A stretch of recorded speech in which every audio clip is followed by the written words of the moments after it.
நினைச்சேன். இடையில மைக் கொடுத்துட்டாங்க. ஒரு பெரிய ஏன்னா டேரக்டர் வந்து இந்த மாதிரியான ஒரு விழாவில் நீங்கள் பேச சொன்னீங்கன்னா அது நன்றி சொல்கிற விஷயமா தான் இருக்கும். கடைசி வரைக்கும் நன்றி சொல்கிறதா தான் அமையும். ஸோ காளிதாஸ் 2 இதோட ஜேர்னி வந்து ஒரு பெரிய ஜேர்னி. அது இப்போது ரஞ்சித் சார் கிளம்பிட்டாரு. ஆக்சுவலாக அவர் இருந்தாருன்னா சில விஷயங்கள் சொல்லணும்னு நினச்சிருந்தேன். அதாவது 26 செப்டம்பர் 2014 நான் ஒரு ஹீரோட்ட போய் முதல்ல ஒரு கதை சொன்னேன். அப்புறம் இது மாதிரி ஒரு வித்தியாசமான ஒரு கதை. அவர் என்ன பண்ணாரு, அந்த கதை எனக்கு பிடிக்கல, நான் வந்து டெம்ப்ளேட்ல இல்லை அப்படின்னாரு. இன்னும் ஒரு வருத்தமா இருந்துச்சு. அன்னைக்கு ஈவினிங், அன்னைக்கு தான் மெட்ராஸ் படம் ரிலீஸ் ஆயிருந்துச்சு. ஈவினிங் போய் படம் பார்த்தேன். படம் பார்த்தோன்னே நமக்கு இல்லை, நம்ம என்ன நினைச்சிருக்கிறோமோ அதை நம்ம பண்ண முடியும் அப்படின்ற ஒரு விஷயம் வந்து அங்கே மெட்ராஸ் பார்க்கும்போது எனக்கு அது ஒரு நம்பிக்கையா அது இருந்துச்சு. அங்கிருந்து தான் ஆக்சுவலா அங்கிருந்து வந்துட்டு தான் இந்த காளிதாஸ் 1க்கான கதை ஆரம்பிச்சது. ஆக்சுவலா சிவா சார் வரல, காளிதாஸ் 1ஓட தயாரிப்பாளர். அவரை தான் முதல்ல இந்த காளிதாஸ்க்கான ஒரு ஐடியாவை கொடுத்து அந்த பிரான்ச்சைஸியை வந்து கிரியேட் பண்றதுக்கு ரொம்ப ஒரு முக்கியமான ஒரு இருந்தாரு. அவர் தான் வந்து நாளைய இயக்குனரோட கிரியேட்டிவ் ஹெட் அவர். ஸோ அவர் வரல, மிஸ் யூ சிவா சார். அவர் தான் அங்கிருந்து அந்த ஒரு பயணத்தை வந்து தொடங்கி வச்சாரு. ஸோ அங்கிருந்து காளிதாஸ்ன்ற ஒரு பயணம், ஒரு பிரான்ச்சைஸி அவ்வளோ தூரம் வந்திருக்கு. காளிதாஸ் 1 வந்து ஒரு மிகப்பெரிய ஒரு வெற்றி அடைஞ்சது வசூல் ரீதியாகவும். அதாவது in terms of ROI, return on இன்வெஸ்ட்மெண்ட்ல 2019 வந்ததுல மிகப்பெரிய வெற்றி அடைஞ்ச படம் வந்து காளிதாஸ் தான். அதுக்கப்புறம் ஒரு பெரிய படங்களுக்கான வாய்ப்புகளும் பெரிய நடிகர்களோட பணிபுரிவதற்கான வாய்ப்புகள் இருந்துச்சு. அதுக்கான கதைகள் போயிட்டு இருக்கும்போது கோவிட் வந்துச்சு. ஸோ 2 வருஷம் இண்டஸ்ட்ரி க்ளோஸ் ஆச்சு. ஸோ நம்மளோட எல்லா ஈக்குவேஷன்ஸும் மாறிச்சு. நம்ம வந்து ஒரு 3 வருஷம் பழைய இயக்குனராக ஆயிட்டோம். ஸோ புதுசாக வாய்ப்புகள் மறுபடியும் தேடுற மாதிரி இருந்துச்சு. அப்போ தொடர்ந்து வந்து நான் விஜய் சேதுபதி சாரோட பேசிட்டு இருந்தேன். அப்போ அவரை சந்திக்கும் போது ஒரு கதை சொல்றதுக்கான சந்திக்கும் போது அவர் சொன்னது, அப்போ உடனடியாக அவர்கிட்ட டேட்ஸ் இல்லை, எல்லாம் தள்ளி போயிட்டே இருந்துச்சு. அப்போ அவர் சொன்னார், உனக்கு வந்து பெரிய படம் பண்ணணுமா இல்லை நல்ல படம் பண்ணணுமா அப்படின்னு கேட்டாரு. சினிமாக்கு எதுக்கு வந்தேன்னு கேட்டாரு. சார் நல்ல படம் பண்ணணும் அப்படின்னு. அப்புறம் என்ன, உங்ககிட்ட இருக்கக்கூடிய சின்ன கதைகள்னா அது வரைக்கும் நம்ம வந்து அந்த ஒரு 3 வருட பயணத்துல வந்து எல்லாம் பெரிய படங்களாகவும் பெரிய கதைகளாகவுமே வந்து எழுதி வச்சிருந்தோம். ஸோ நல்ல படமா ஒன்று பண்ண வேண்டியதானே உன்னோட ஸ்டைலில் அப்படின்னாரு. சரி சார் அப்படின்னு சொல்லிட்டு வெளியில வர்றேன். நம்ம வந்து சரி, ஏன்னா ஒரு பயணமா ஒரு 3 வருஷம் வந்து பெரிய கதைகளை எடுத்துட்டோம், ஒரு பெரிய படம் பண்ற ஒரு மனநிலையிலேயே நம்ம இருந்துட்டோம். திடீர்னு வந்து நம்ம ஒரு காம்பாக்டா ஒரு படம் பண்ணணும் போது ஒரிஜினலா மனசு ஒத்துக்கல. ஆக்சுவலா அவர்கிட்ட பேசிட்டு வெளியில வர, அப்ப நண்பர் ஸ்ரீகணேஷ் வந்து அவரோட ஸ்டேட்டஸ் வச்சிருந்தார், கல்யாண்ஜியோட கவிதை வச்சிருந்தார். இங்கு தொடங்கினாலும் இந்த இடத்துக்கு சென்று சேர்ந்து விடலாம் அப்படின்னு ஒரு கல்யாண்ஜியோட கவிதை இருக்கு. பார்த்தா சரி, இங்க இருந்து நம்ம தொடங்குவோம் அப்படின்னு சொல்லிட்டு மறுபடியும் சிவாசாரோட ஒரு பயணமா காளிதாஸ் 2 ஆரம்பிச்சோம். ஆனா அந்த படத்தை காளிதாஸ் 2 ஆரம்பிக்கும் போது அது வந்து சரி, அதுக்கு ஒரு 2 கேரக்டர் உருவாகிற மாதிரி இருந்துச்சு. ஒண்ணு வந்து பரத் சார், இன்னொரு கேரக்டர். ஆக்சுவலா அந்த இன்னொரு கேரக்டருக்காக நான் பழனி அண்ணன்ட்ட போய் கேட்டேன், ஆனா இப்படி இன்னொரு கேரக்டர் இருக்கு, யாராவது ஒரு நடிகர் இருந்தா கேளுங்க அப்படின்னு. அவர் ஒரு நடிகருக்கு போன் பண்றாரு. அந்த நடிகர் அந்த போன் காலை எடுக்கல. அவர் ஆக்சுவலா போன் காலை அவர் எடுக்கலன்னா பழனி என்ன சொல்றாரு, போன் எடுக்கலையா, சரி இரு, நம்ம வந்து செந்தில் பையன் ஒருத்தர் படம் பண்ணி இருக்காரு, வாங்க போய் பார்க்கலான்றாரு. அடுத்த 15வது நிமிஷம் நாங்க 2 பேர் போறோம், செந்தில் சாரை போய் பார்க்கறோம். செந்தில் சார் வந்து ஆக்சுவலா தயாரிக்கிற முடிவுலேயே செந்தில் சார் இந்த படத்துக்குள்ள முதல்ல வரல. அஜய் வந்து நடிக்கிறதுக்காக தான் நாங்க வந்து செந்தில் சாரை போய் பார்த்தோம். உடனே அஜய் வர சொன்னாங்க, மீட் பண்ணோம், உடனே கதை சொன்னேன். ஒரு 1/2 மணி நேரத்துல அஜய் காளிதாஸ் 2க்குள்ள வரதாயிருச்சு. அப்போ செந்தில் சார் கேட்கிறாரு, என்ன பட்ஜெட்ல பண்றீங்க, என்ன பண்றீங்கன்னு கேட்கும்போது, படம் வந்து ஒரு காம்பாக்டா நாங்க பண்றோம் அப்படின்ற மாதிரி பேச்சுவார்த்தை வரும்போது, இல்ல இதை வேற மாதிரி பண்ணலாம் அப்படின்னு சொல்லி நான் சொன்னேன்.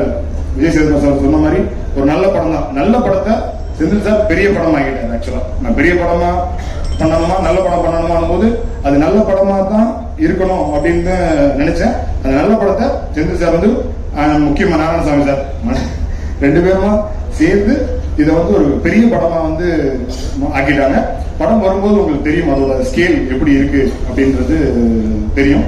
ஸோ இந்த பயணத்தை வந்து காளிதாஸ் 2 இந்த பயணத்தை வந்து தொடங்கி வச்சது வந்து பழனி அண்ணன் தான்.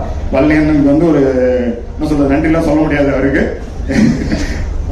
அவர் தான் தொடங்கி வச்சாரு. ஸோ இது அது போக முக்கியமான 2 பேர் காளிதாஸ் 2 நடக்கிறதுக்கான செந்தில் சார் எப்பயுமே ஒரு சின்ன ஒரு கான்சியஸா இருப்பார், எல்லாத்தையும் சரியா பண்ணணும் அப்படின்னு, சரியா வருமானு ஒரு எப்பயுமே ஒரு 2-3 செக் வச்சிருப்பாரு, இதெல்லாம் தாண்டி போனா தான் நடக்கும் அப்படின்றது. அப்போ செந்தில் சாருக்கு கான்பிடன்ட் கொடுத்து இந்த காளிதாஸ் 2 ஓகே பண்ணது 2 பேர். ஒன்னு வந்து நாராயணசாமி சார், இன்னொன்னு வந்து யசோதா மேம். 2 பேருக்கு தான் வந்து என்னோட நன்றி. அவங்க 2 பேர் தான் சாருக்கு ஒரு கான்பிடன்ட் கொடுத்து இதை பெருசா பண்ணலாம் அப்படின்னு சொல்லி கொண்டு வந்தாங்க. ஸோ அங்க இருந்து ஒரு பயணம் தொடங்குச்சு. காளிதாஸ் 2 வந்து கேஸ்ட் அண்ட் குரூ எல்லாரும் வந்து வெளியில இங்க சிரிச்சு பேசினாலும் அவங்க எல்லாரும் என்ன திட்டுவாங்கன்னு தெரியும். ஆமா, ஏன்னா ஒரு எப்பயுமே நைட் ஷூட்ஸா இருக்கும், ஒரு அபார்ட்மெண்ட்ல பண்ற மாதிரியான விஷயங்களா இருக்கும், ரொம்ப டைட்டான ஒரு ஷெடியூல்ல பண்ற மாதிரி இருக்கும். ஸோ நைட் ஈவினிங் 6 மணிக்கு ஆரம்பிச்சு ஒரு காலையில 6 மணிக்கு போகும். ஒரு தடவை ஈவினிங் 6 மணிக்கு ஆரம்பிச்சு அடுத்த நாள் மதியம் 2 மணி வரைக்கும்லாம் ஷூட் போச்சு. ஸோ எல்லாரும் வந்து அது எல்லாத்தையும் பொறுத்துக்கிட்டு ஒரு நல்ல படைப்பா இது வந்து இன்னைக்கு வந்து இருக்கு. அதுல நன்றி சொல்லணும்னா ஒரு பெரிய ஒரு லிஸ்டே இருக்கு. அதுல ரொம்ப முக்கியமா வந்து எங்க அண்ணன் ஜெயவல் அண்ணன், காளிதாஸ் 1லயும் சரி காளிதாஸ் 2லயும் சரி அப்படி சொல்ல முடியாது, அவர் என்னோட இயக்குனர். நான் சினிமாவுக்குள்ள வரும்போது கையை பிடிச்சி கூட்டு வந்தவர். ஜெயவல் அண்ணனுக்கு ஒரு மிகப்பெரிய நன்றி. அப்புறம் இந்த த்ரில்லர் படங்கள் பண்றதுல ஒரு மிகப்பெரிய பிரச்சனை என்னன்னா, நம்ம வந்து நம்மளோட டிஸ்கஷன்ஸ் என்ன டிஸ்கஷன்ஸா இருக்குன்னா, நான் வந்து ஆக்சுவலா 12 ஷார்ட் ஃபிலிம் பண்ணிருக்கேன். 12 ஷார்ட் ஃபிலிமும் காமெடி படம். நான் காமெடி படம் பண்ணணும் தான் இங்க வந்தேன். ஆனா இங்க வந்து சூழ்நிலையின் காரணமாக த்ரில்லர் படம் ஆயிடுச்சு. முதல் என்னோட ஷார்ட் பிலிம்ஸ் எதுலையுமே ஒரு ரத்தம் கூட இருக்காது. இங்க முதல் படம் பண்ணும்போது முதல் ஷாட்டை மாடியில இருந்து கீழே போட்டு ஒருத்தர் கொலை பண்றதா தான் இருந்துச்சு. டிஸ்கஷன் பண்ணும்போது எப்படி இருக்கும்னா, யாரை எப்படி கிரியேட்டிவா கொலை பண்றது அப்படிதான் இருக்கும். அண்ட் எங்களோட டிஸ்கஷன் எல்லாம், அதாவது ஸ்பெஷல் தேங்க்ஸ் டு அரவிந்த், என்னோட writer, co director.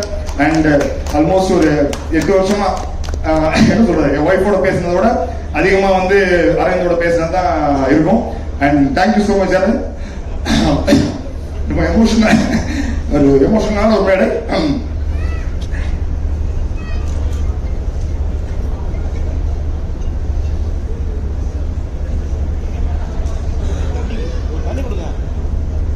Okay, thank you. இல்லை படம்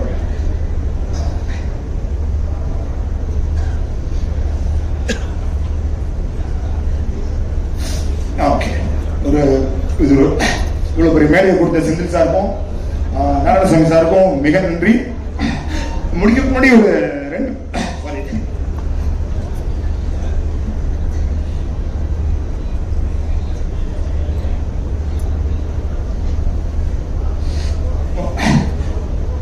முடிக்கிறதுக்கு முன்னாடி ஒரு 2 பேருக்கு மட்டும் ஸ்பெஷலா தேங்க்ஸ் சொல்லிடுறேன். ஒருத்தர் வந்து என்னோட காட் ஃபாதர் தினா சார். நம்ம கனவு காணும் போது நம்ம கனவுகளை தாங்கி பிடிக்க ஒரு 2 பேர் வேணும். அந்த மாதிரி தினா சார் அண்ட் எல்லாத்தையும் நம்ம எல்லாத்தையும் தூக்கி போட்டு வரும்போது நம்மள கூடவே இருந்து சப்போர்ட் பண்ற என்னோட ஒய்ஃப் அண்ட் என்னோட பசங்க. நான் சினிமாக்காரங்க, ஆக்சுவலா எம்என்சில ஒரு பெரிய ஒரு வேலையில இருந்தேன். எனக்கு சினிமா கனவுக்காக நான் ஒரு நாள் தூக்கி போட்டு வந்துட்டேன். அடுத்த நாள் ஆக்சுவலா ஏன்னா ஒரு என்ன சொல்லுவாங்க, செட்டில்டு லைஃப்னு சொல்லுவாங்க. அந்த மாதிரி ஒரு செட்டில் லைஃப்ல இருக்கும்போது நம்ம வந்து எல்லாத்தையும் தூக்கி போட்டு வருவோம்ல, அது அடுத்த நாள் இல்லை எனக்கு சினிமா வேணும் அப்படின்னு சொல்லி எல்லாத்தையும் தூக்கி போட்டு வரேன். அப்ப நம்மளை தாங்கி பிடிக்கிறதுக்கு எல்லாத்தையும் இருக்கக்கூடிய family and very emotional thing. I'm very sorry and thank you very much. Sir இருங்க சார், செந்தில் சார் இல்ல நீங்க இல்ல இந்த கண்ணீருக்கு பின்னாடி அவ்வளவு ஒரு வேதனை, அவ்வளவு உழைப்பு, அவ்வளவு கஷ்டங்கள் தெரியுது. ஏன்னா இந்த எவ்வளவு ஒரு இம்பார்ட்டன்டான பிலிமா இருக்கும், நீங்க இந்த அளவுக்கு இமோஷனல் ஆறீங்க. நீங்க மட்டும் இல்ல, அங்க ஒய்ஃபுமே இமோஷனல் ஆறாங்க. ஸோ கண்டிப்பா இந்த படம் சக்சஸ் ஆகும். சக்சஸ் ஆகிறதுக்கு எங்களுடைய வாழ்த்துக்கள், எல்லாரோடைய சப்போர்ட்டும் இருக்கும் ஸ்ரீ செந்தில் அவர்களே. ஏன்னா அவரோட உழைப்பை நான் 4 இயக்குனர்ல இருந்தே பார்த்துட்டு இருக்கேன். அவ்வளவு டேலண்டட். ஸோ கண்டிப்பா இது உங்களுக்கு சக்சஸ்ஃபுல்லான பிலிமா இருக்கும். கேப்பே விடாம இன்னும் நிறைய படங்கள் நீங்க பண்ண ஸ்ரீ செந்தில்.